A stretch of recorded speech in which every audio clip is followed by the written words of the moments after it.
जय Shri Krishna dear students, mock test number 5 आ चुका है। काफी इंतजार था आप लोगों को। यहाँ पर 4 सब्जेक्ट कंप्लीट करेंगे, राजस्थान जीके, हिंदी भाषा, शिक्षण विद्या और मनोविज्ञान। यहाँ पर टोटल आज की टेस्ट सीरीज में 60 क्वेश्चन होने वाले हैं। सभी के आंसर देना आपको कंपलसरी है और लास्ट में बताना है आपके कितने स्कोर होते हैं। और यहाँ पर सिंपल से स्टार्ट करते हैं। पहला प्रश्न आपका कि भारत का राष्ट्रपति कितनी अवधि के लिए चुना जाता है। पहला ऑप्शन है 4 वर्ष के लिए, दूसरा ऑप्शन है 5 साल, 6 साल या फिर 7 साल। देखते हैं सबसे पहले किसका आंसर आता है। साल या वर्ष कुछ भी कह दो और आपका राइट आंसर होना चाहिए बी। सभी का एकदम राइट है और यहीं से हम सिंपल से स्टार्ट करते हैं। और यहाँ पर नेक्स्ट क्वेश्चन आपका आ चुका है। नेक्स्ट क्वेश्चन है आपका कि भारतीय संसद के किस सदन को लोकसभा कहा जाता है। उच्च सदन को, निचला सदन को, राज्यसभा या फिर पंचायत सभा। देखते हैं सबसे पहले किसका आंसर आता है। देखो यहाँ पर 15-15 प्रश्न की स्लॉट होने वाली है। 15 प्रश्न जीके के होने वाले हैं प्रथम, फिर हम हिंदी के 15 प्रश्न करेंगे, फिर 15 प्रश्न हम शिक्षण विधियों के और 15 शिक्षा मनोविज्ञान के। इससे आपके लेवल फर्स्ट हो या सेकंड आपका क्लियर हो जाएगा और आपका आंसर राइट होना चाहिए निचला सदन यानी कि निम्न सदन। ठीक है, उच्च सदन राज्यसभा होता है, याद रखना है। और कल की क्लास में मैंने बताया था। नेक्स्ट क्वेश्चन की बात करें अगर हम, नेक्स्ट क्वेश्चन काफी इंपॉर्टेंट है आपके लिए कि कौन सा संविधान संशोधन है जो कि पंचायती राज प्रणाली से संबंधित है।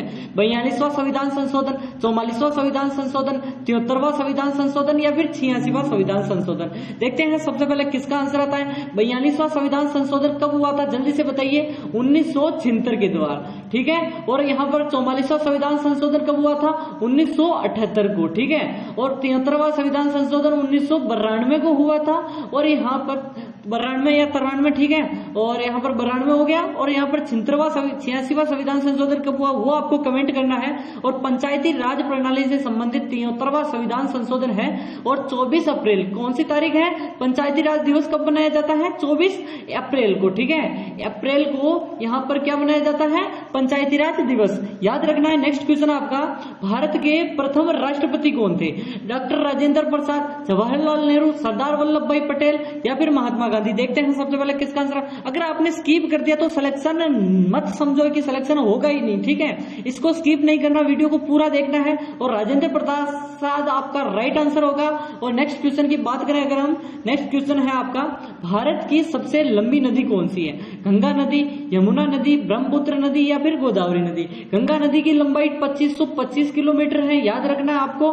यमुना नदी की लंबाई 1376 किलोमीटर है, याद रखना है। ब्रह्मपुत्र नदी की 2900 कितनी है जल्दी से बताइए। 2990 या 80 के किलोमीटर आपका राइट आंसर होगा। गोदावरी नदी की लंबाई आपको बतानी है क्योंकि 3 चीजें मैं बताता हूं, एक आपको कमेंट करना होता है। ठीक है, हमेशा आपको ऐसा ही होता है। स्टार्ट है। और गंगा नदी की लंबाई सबसे ज्यादा भारत में है क्योंकि 2525 या 2510 मिलती है आपको। ब्रह्मपुत्र नदी सिर्फ 900-800 किलोमीटर ही राजस्थान यानी भारत में बहती है, बाकी सब कहाँ बहती है जल्दी से बताइए। राजस्थान जी के और इंडिया जी के दोनों मिक्स में है, याद रखना। सतपुड़ा पर्वत श्रेणी किस राज्य में स्थित है। मध्य प्रदेश में, महाराष्ट्र में, गुजरात में, राजस्थान में। देखते हैं सबसे पहले किसका आंसर आता है। देखो रीट में यहाँ पर लेवल फर्स्ट और सेकंड लेवल के काफी इंपोर्टेंट सीरीज है। और सतपुड़ा पर्वत बताना आपको कि कहाँ स्थित है। जल्दी से आंसर करिए कि सतपुड़ा। ठीक है, सतपुड़ा के बारे में आपको बताना है। आंसर कमेंट में करना है, कहीं और नहीं करना है। मध्य प्रदेश आपका राइट आंसर होना चाहिए। ए ऑप्शन 100% उसी का सिलेक्शन होने वाला है। अगला क्वेश्चन बताइए जल्दी से। अगला क्वेश्चन बताइए कि कौन सी झील है जो कि भारत की सबसे बड़ी खारे पानी की झील है। वुलर झील जो कि जम्मू कश्मीर में है, चिल्का झील जो कि उड़ीसा में है, डल झील जम्मू कश्मीर में है, पिछोला झील राजस्थान में है। देखते हैं सबसे पहले सबसे बड़ी खारे पानी की झील कौन सी है, जो कि एक लेगून झील है। और फर्स्ट रामसर साइट 1900 यहाँ पर कब बनी थी जल्दी से बताइए। 1990 को फर्स्ट रामसर साइट घोषित की गई थी, वो है चिल्का झील। ठीक है, चिल्का झील फर्स्ट रामसर साइट है। और नेक्स्ट क्वेश्चन आपका आ चुका है कि भारत का पूर्ण रूप से जैविक खेती वाला राज्य कौन सा है। गोवा है, सिक्किम है, त्रिपुरा है या मिजोरम है। देखते हैं सबसे पहले किसका आंसर आता है। आंसर कमेंट में करना है। आंसर जल्दी से करिए कि सिक्किम राज्य आपका राइट आंसर होना चाहिए। सिक्किम सभी को पता होना चाहिए। पूर्णतः जैविक खेती यहाँ पर की जाती है। कोई भी खाद्य यानी कि खाद और दवाइयों का इस्तेमाल नहीं किया जाता, कीटनाशक दवाओं का। नेक्स्ट क्वेश्चन आपका कि भारतीय मानक समय जिसे हम इंडियन स्टैंडर्ड टाइम बोलते हैं, किस रेखा पर आधारित है। 75 डिग्री पूर्वी देशांतर पर, 82.82 डिग्री पूर्वी देशांतर, 90 डिग्री पूर्वी देशांतर या फिर 100 डिग्री पूर्वी देशांतर। देखते हैं सबसे पहले किसका आंसर आता है, और आपका आंसर होना चाहिए बी। देखते ही पता चल रहा है यहाँ पर पूर्व मध्याह्न रेखा यानी कि भारत की मानक समय रेखा है 82.82 डिग्री, जो कि 5 राज्यों से होकर गुजरती है। ऊपर से स्टार्ट करें यूपी से होती है, ठीक है। पहला आपका यूपी हो जाएगा, दूसरा आपका एमपी हो जाएगा, तीसरा आपका छत्तीसगढ़ हो जाएगा, और यहाँ पर फिर कौन सा होगा जल्दी से बताइए, उड़ीसा हो जाएगा, और यहाँ पर फिर कौन सा है जल्दी से बताइए, आंध्र प्रदेश हो जाएगा। ये पांचों के पांचों यहाँ पर, और नैनीताल जो कि उत्तर प्रदेश का स्थान है वहां से होकर गुजरती है। किस नृत्य को राजस्थान का राजकीय नृत्य कहा जाता है? कालबेलिया नृत्य, घूमर नृत्य, भंवई नृत्य या फिर कथक नृत्य। देखते हैं सबसे पहले किसका आंसर आता है, घूमर नृत्य या फिर कौन सा है जल्दी से बताइए। घूमर आपका राइट आंसर होना चाहिए। 2021 में 22 में आपको पता होगा जयपुर में घूमर महोत्सव जो मनाया गया था, जिसमें 5000 के आसपास महिलाओं ने भाग लिया। इंपॉर्टेंट याद रखना है आपको, जयपुर में आयोजित किया गया था।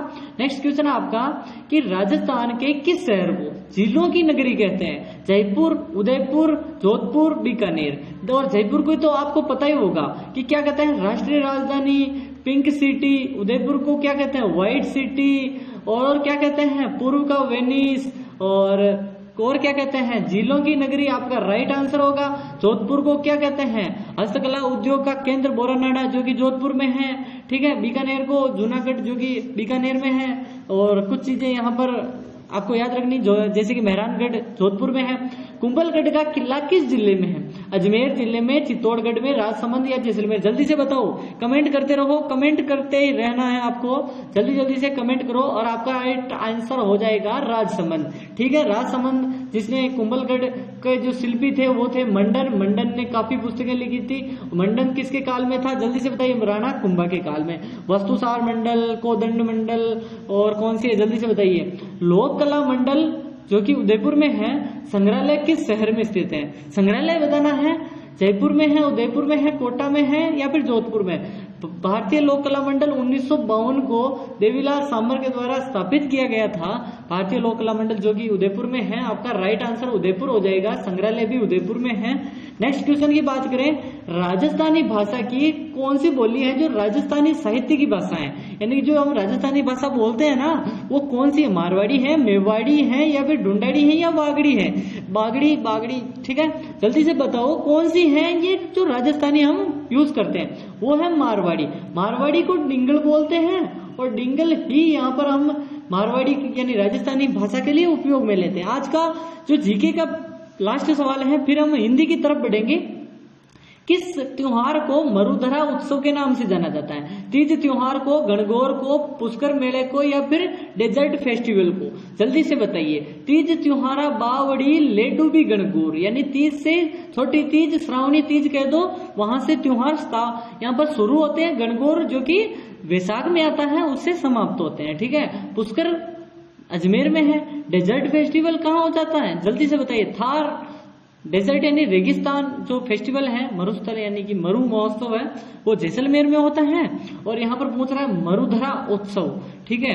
क्या पूछ रहा है? मरुधरा उत्सव की पूछ रहा है कि मरुधरा उत्सव कहाँ होता है। जल्दी से आंसर करिए कि मरुधरा उत्सव किस जगह पर होता है। राइट आंसर आपका क्या होगा? जल्दी से आंसर करिए, आंसर कमेंट में करते रहना है। जल्दी जल्दी से आंसर करिए कि किस त्योहार को जल्दी से बताइए, किस त्योहार को मरुधरा महोत्सव कहते हैं? डेजर्ट फेस्टिवल अभी थोड़ा बताया था। मरु महोत्सव जैसलमेर अभी पोखरण में पिछले साल हुआ था, फरवरी में। अब कहाँ हुआ है जल्दी से बताओ, आपका राइट आंसर क्या होगा? अब आ चुके हैं हिंदी के 15 मोस्ट इंपोर्टेंट। अब जीके किसका बैठ रहे हैं वो भी कमेंट करते रहो कि व्याकरण शब्द का अर्थ क्या है। व्याकरण सभी पढ़ते हैं। भाषा का शुद्ध रूप होता है, भाषा का अशुद्ध रूप होता है, भाषा का लोक रूप होता है या भाषा का काव्य रूप होता है। देखते हैं सबसे पहले किसका आंसर आता है। जल्दी जल्दी से आंसर करते रहो। आंसर करने में कोई भी यहाँ पर कतराएगा नहीं। गलती होता है तो होने दो, लेकिन आपको क्या करना है, आंसर करते रहना है। भाषा का शुद्ध रूप है, ठीक है, व्याकरण शुद्धि के लिए ही तो बनी हुई है। नेक्स्ट क्वेश्चन आपका आ चुका है, संज्ञा के कितने भेद है। प्रकार नहीं पूछ रहा, भेद पूछ रहा है। काफी लोग 5 करके आ जाते हैं, लेकिन वो वाला नहीं पूछ रहा मैं। 2 है, 3 है, 4 है, 5 है। देखते हैं सबसे पहले किसका आंसर। भेद यहाँ पर कौन कौन से, जल्दी से बताइए। पहला हम व्यक्तिवाचक से स्टार्ट करते हैं। व्यक्तिवाचक संज्ञा, भाववाचक संज्ञा, और कौन सी है, जल्दी से बताइए, जल्दी से बताइए। जातिवाचक संज्ञा, यहाँ पर ये जातिवाचक संज्ञा, ठीक है। और 3 ही भेद है, याद रखना, भेद 3 है। लेकिन जो यहाँ पर जातिवाचक संज्ञा के 2 और भेद हैं, कौन कौन से हैं, नाम बताओ जल्दी से।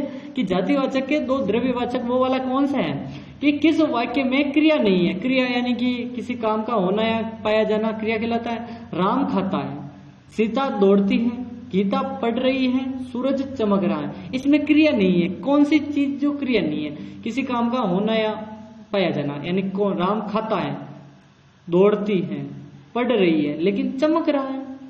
चमकने का कार्य थोड़ी करता है, यानी कि किसी काम का वो होना थोड़ी होता है। यानी सूरज तो वैसे भी चमकता है, लेकिन वो गीता अलग से पढ़ रही है। क्या पढ़ रही है, तो पुस्तक पढ़ रही होगी। सीता दौड़ रही है, दौड़ना क्रिया है, खाना क्रिया है, लेकिन सूरज चमकना यह क्रिया नहीं है, ठीक है। और आपका राइट आंसर हो चुका है। विशेषण का कार्य क्या है, ठीक है, विशेषण पूछ रहा है। संज्ञा और सर्वनाम की विशेषता बताना होता है, केवल संज्ञा की विशेषता बताना होता है, केवल क्रिया की विशेषता, सर्वनाम की विशेषता। संज्ञा किसे कहते हैं, यानी विशेषण किसे कहते हैं, संज्ञा और सर्वनाम की विशेषता बताने वाले। आपका राइट आंसर ए हो जाएगा, ठीक है। नेक्स्ट क्वेश्चन की बात करें अगर हम, ऐसे ही सिंपल आएंगे। कुछ लोग कहते हैं सर इतनी सिंपल, रीड प्री है ना कि आरएस है, याद रखो, एंड तक बने रहिए। लास्ट में आपके लिए और सरप्राइज है कि उपसर्ग प्र है एक का सही प्रयोग किस विकल्प में हुआ है।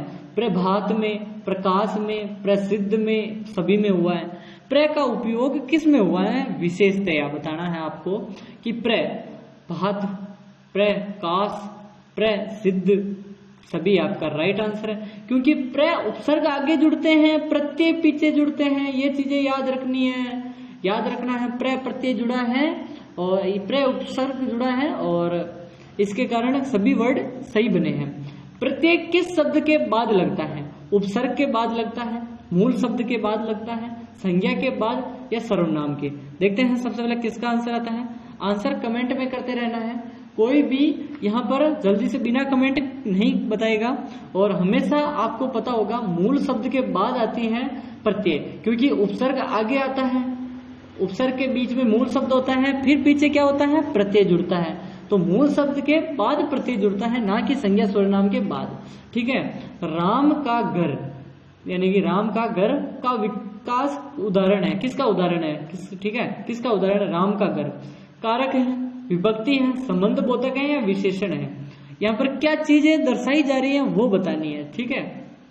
इसमें है विभक्ति, आपका राइट आंसर विभक्ति होगा। हिंदी मुझे पता है टफ है, थोड़ा टाइम देना चाहिए, काफी लोग कहते हैं, लेकिन आप वीडियो को पज कर दिया करो। क्या करना है, पज कर दिया करो, क्योंकि देखो टेस्ट सीरीज जल्दी से और फास्ट करवानी होती है, ठीक है, फास्ट करनी होती है। तो यहाँ तक मैंने अभी तक आपको सब्सक्राइब करने के लिए नहीं कहा है, तो वीडियो को लाइक करके सब्सक्राइब कर दो। मैं भूल जाता हूँ कि यार लोग आज वीडियो डेली देख रहे हैं, 5-7 हजार हमसे देखते हैं, जुड़े हुए हैं, लेकिन सब्सक्राइब नहीं करते।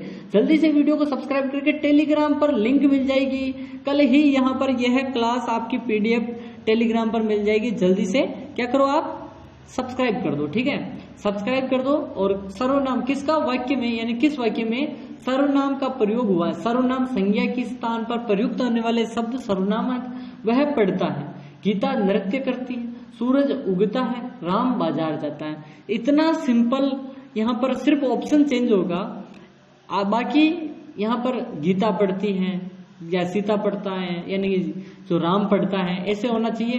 राम जो कि एक कर्ता होता है, यानी कि जो एक संज्ञा है, उसकी जगह पर प्रयोग वह यूज हुआ है, और सर्वनाम हो चुका है।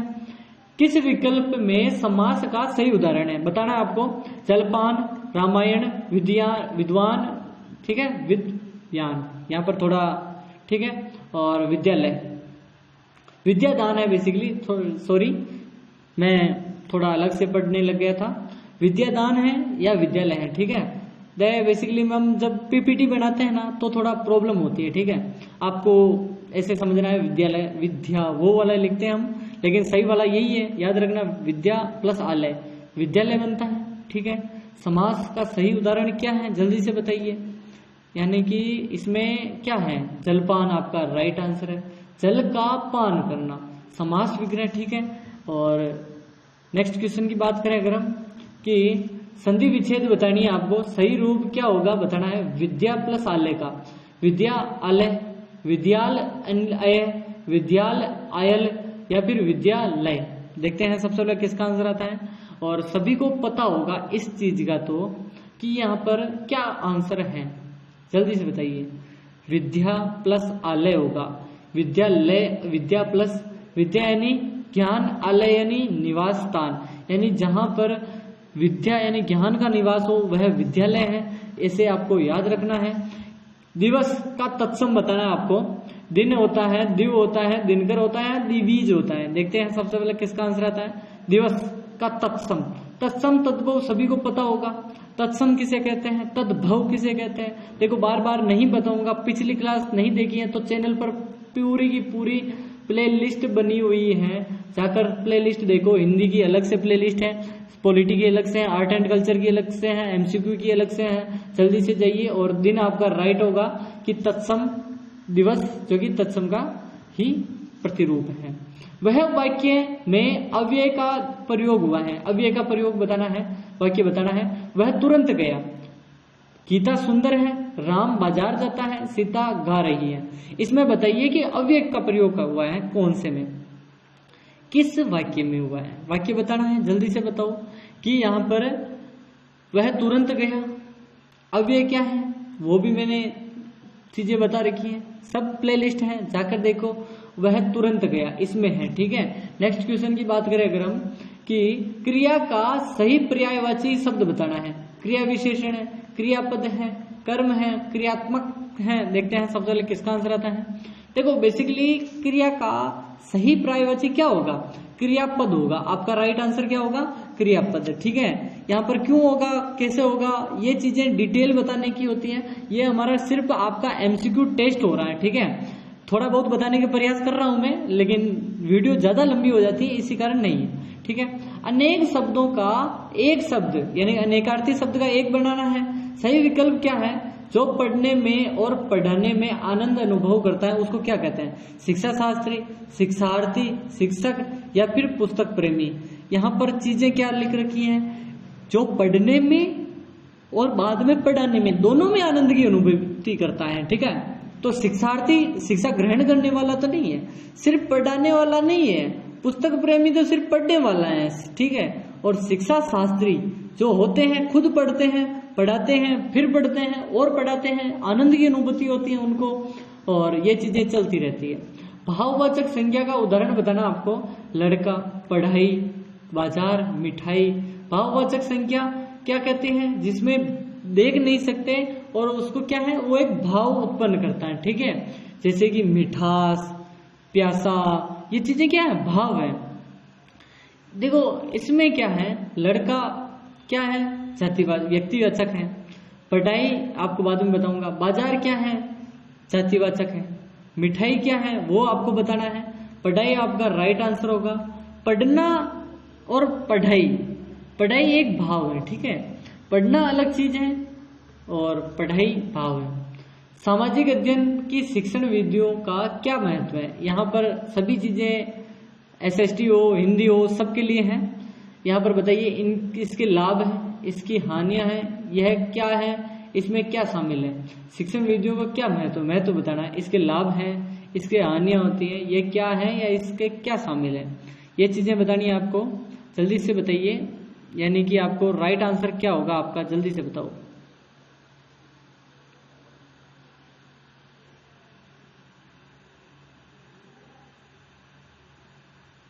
जल्दी से आंसर करते रहो, आंसर कमेंट में करना है।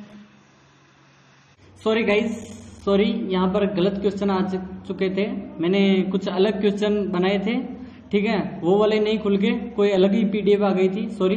यहाँ पर असली पीडीएफ आ चुकी है कि शिक्षण विधि क्या होती है आपको बताना है।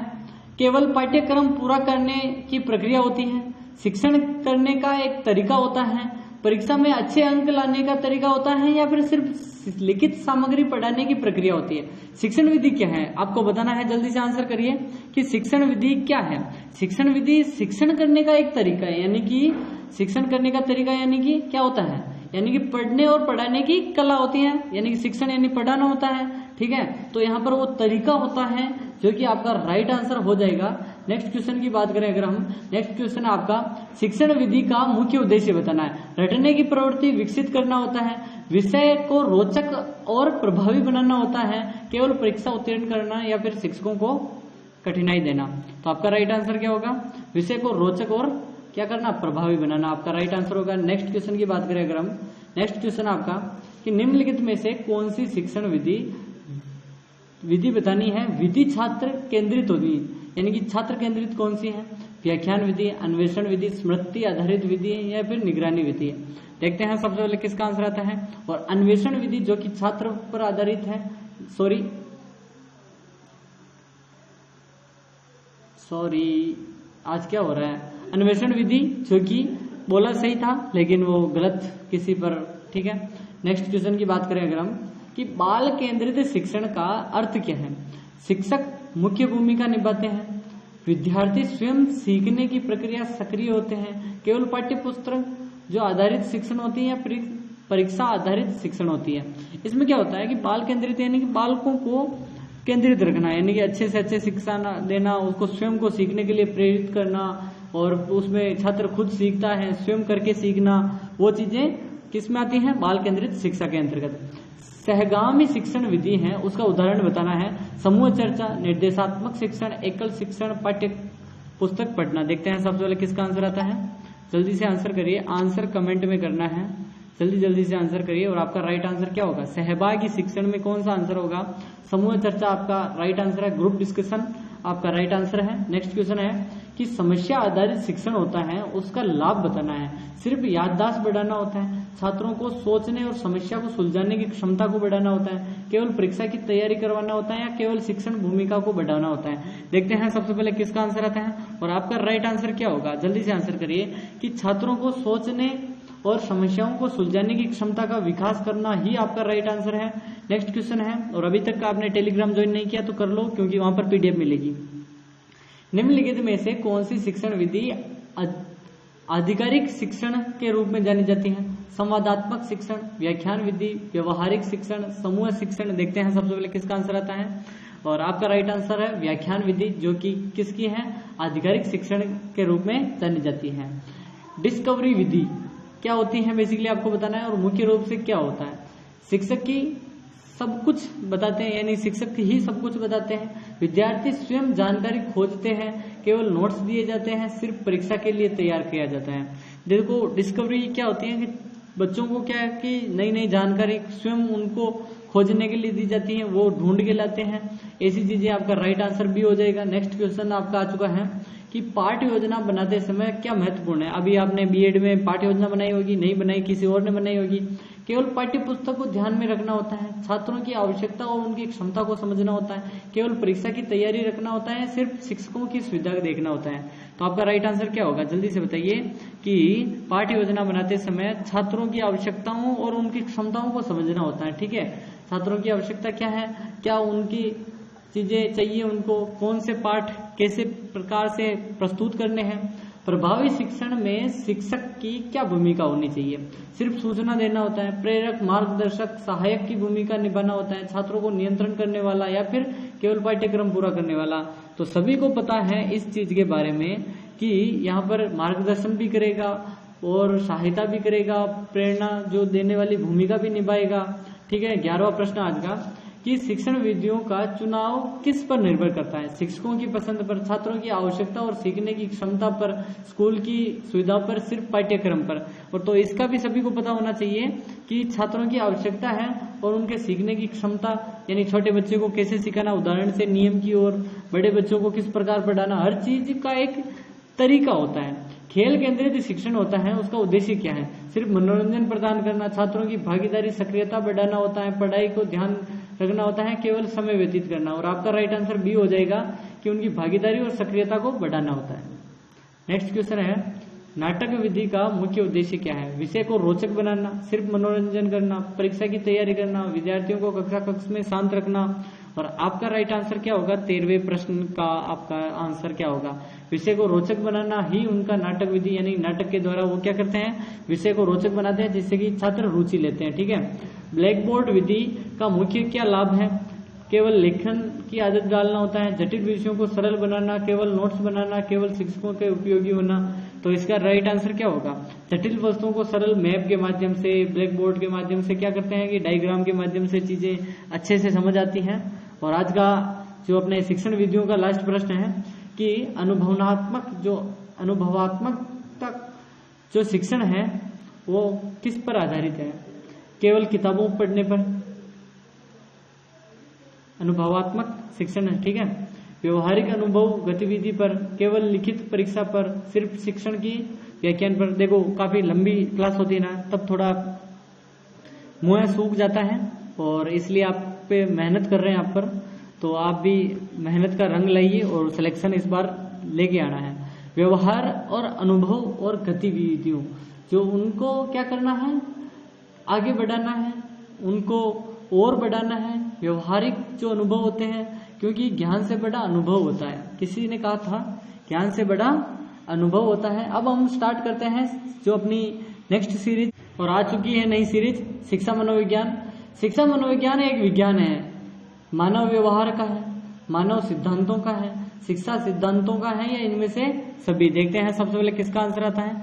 और आपका राइट आंसर होगा ये सभी होते हैं। ठीक है। मानव व्यवहार का है और यहाँ पर मानव सिद्धांत भी है, शिक्षा सिद्धांतों का भी है। नेक्स्ट क्वेश्चन की बात करें अगर हम कि मनोविज्ञान का ज्ञान उपयोगी है किस लिए? किसके लिए उपयोगी है? शिक्षक के लिए है, अभिभावकों के लिए, विद्यालय प्रशासक होता है उसके लिए, उपयुक्त सभी के लिए। शिक्षा जो मनोविज्ञान है क्या करता है? मनोविज्ञान बालकों को समझता है, उनको बेहतर चीजें दिलाने के प्रयास करता है। और मनोविज्ञान का ज्ञान क्यों उपयोगी है? जल्दी से बताइए। कि सभी चीजें शिक्षक के लिए भी उपयोगी है, अभिभावकों को भी समझना होता है कि वो किस प्रकार पढ़ाते हैं, नहीं पढ़ाते, अभिभावक बच्चों पर किस प्रकार ध्यान देते हैं, विद्यालय प्रशासक कैसा है, यहाँ पर नियंत्रण में है या नहीं, सभी चीजें आपको राइट आंसर हो जाएगा। नेक्स्ट क्वेश्चन है आपका कि निम्नलिखित में से कौन से बच्चे के सामाजिकरण के लिए एक महत्वपूर्ण भूमिका है? सामाजिकरण यानी समाज में घुलने मिलने में जो मदद करते हैं वो अदा करते हैं। मीडिया करता है, विद्यालय करता है, परिवार और आस पड़ोस। 1 2 3 4 सभी हैं या फिर क्या है? जल्दी से बताइए। या सिर्फ 3 4, सिर्फ 2 3, 1 3 4? देखते हैं सबसे पहले किसका आंसर आता है। जल्दी से आंसर करिए कि बच्चों को सामाजिकरण अगर जोड़ना है तो उसके लिए क्या करना होगा आपको? जल्दी से बताइए। किसकी भूमिका सर्वाधिक है? सामाजिकरण।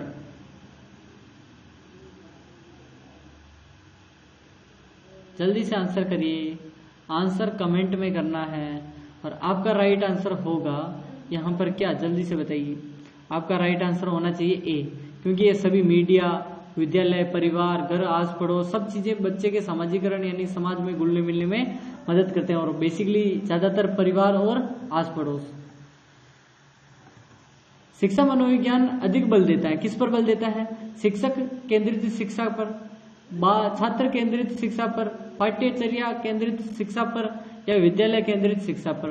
मनोविज्ञान, मन का विज्ञान, फिर मन मस्तिष्क, व्यवहार का विज्ञान, किस किस का विज्ञान है? चिंतन, मनन, शिक्षा मनोविज्ञान किस पर बल देता है? और बी आंसर आपका राइट होगा कि छात्र केंद्रित शिक्षा पर बल देता है। नेक्स्ट क्वेश्चन की बात करें अगर हम, नेक्स्ट क्वेश्चन है निम्नलिखित में से कौन सा विकास के व्यापक आयामों को सही पहचानता है? सामाजिक, शारीरिक, व्यक्तिगत, स्वयं सेल्फ, शारीरिक, संज्ञानात्मक, सामाजिक और संवेगात्मक, बौद्धिक, आध्यात्मिक, स्वयं, या फिर शारीरिक, व्यक्तित्व, आध्यात्मिक और संवेगात्मक। और आपका राइट आंसर होगा शारीरिक, शरीर द्वारा, संज्ञानात्मक, मस्तिष्क द्वारा, सामाजिक, बाहरी जो है, और संवेग, अपने जो अंदर संवेग है इसके द्वारा। आपका राइट आंसर भी हो जाएगा। नेक्स्ट क्वेश्चन की बात करें अगर हम, नेक्स्ट क्वेश्चन है निम्नलिखित में से कौन सा कथन सही है? परिपक्वता में अभ्यास का महत्व होता है, एकदम सही बात है। परिपक्वन जो एक शारीरिक क्रिया है, परिपक्वता मृत्यु पर्यंत चलती है, या फिर परिपक्वता है, केवल मात्रात्मक इकाई के रूप में इनका नाम है। ठीक है, सही कथन बताना आपको। और आपका राइट आंसर है यह एक शारीरिक क्रिया है। ठीक है, परिपक्वता यानी कि एक सिर्फ शारीरिक है, ना कि ये मृत्यु पर्यंत नहीं चलती है। एक उम्र के बाद परिपक्वता हो जाती है, फिर विकास होता है, वृद्धि बंद हो जाती है। सर्जन शास्त्र के पिता, फादर ऑफ द, जल्दी से बताइए क्या है? एग्नेस्ट से जुड़ा हुआ है। ठीक है, Crow and Crow, Ross, Carlton, Woodworth, बताइए।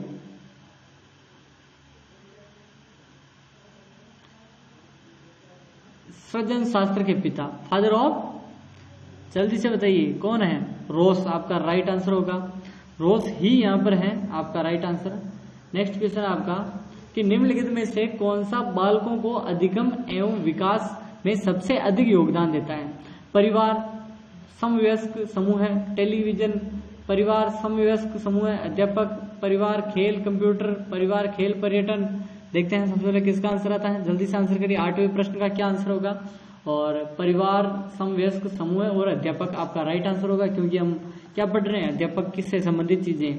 कि निम्नलिखित में से कौन सा शारीरिक विकास का एक प्रमुख नियम है? मानसिक विकास से भिन्नता का नियम है, अनियमित विकास का नियम है, द्रुतगामी विकास का नियम है, कल्पना और संवेग विकास से संबंध का नियम है। और आपका राइट आंसर होगा अनियमित विकास का नियम। ठीक है, नेक्स्ट क्वेश्चन की अगर बात करें, 10वां प्रश्न आपका आ चुका है कि विकास के जो परिणाम स्वरूप विकास होता है उसके परिणाम स्वरूप नवीन विशेषताएं आती हैं, तो नवीन योग्यताएं प्रकट होती हैं। यह कथन किसने कहा था?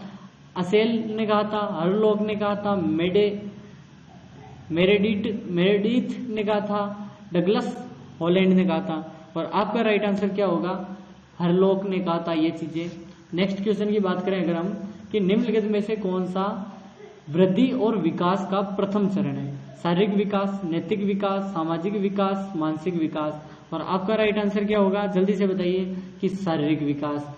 वृद्धि और विकास हमेशा प्रथम चरण में शरीर पर करती है, फिर वृद्धि रुक जाती है, विकास जीवन पर्यंत चलता रहता है।